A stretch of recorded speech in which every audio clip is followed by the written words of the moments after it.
Sur cette maquette, nous allons présenter la glande thyroïde, qui est un organe faisant partie des viscères du cou. Elle est située dans la région médiane, antérieure du cou, au-dessous du larynx, en avant des premiers anneaux de la trachée.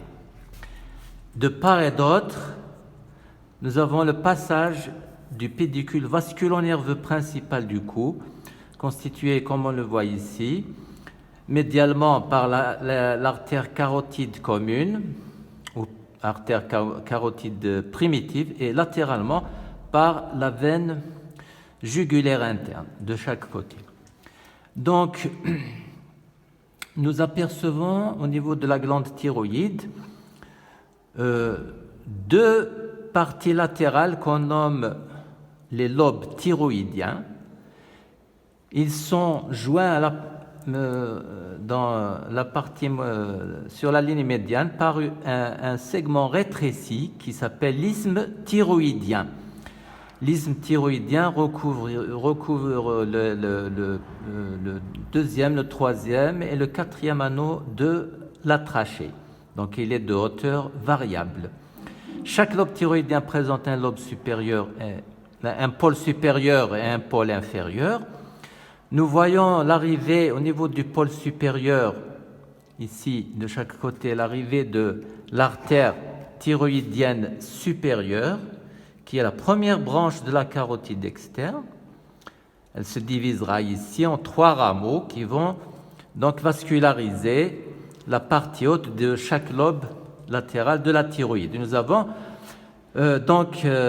aussi, à partir du bord inférieur de l'isthme et du bord et des pôles inférieurs des deux lobes thyroïdiens, ici l'apparition d'un plexus veineux qui va se diriger directement en bas vers les grosses veines situées dans le médiastin supérieur. Donc, en général, la terminaison de ces veines qu'on nomme les veines thyroïdiennes inférieures va se faire dans le tronc veineux brachiocéphalique gauche.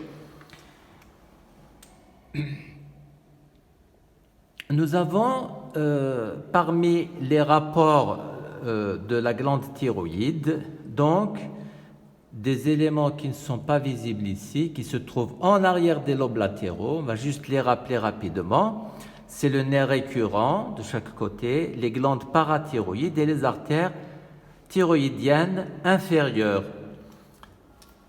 Alors, sur cette deuxième maquette, nous allons situer la glande thyroïde. Nous voyons apparaître là, en avant de l'axe laryngotrachéal, l'isthme thyroïdien.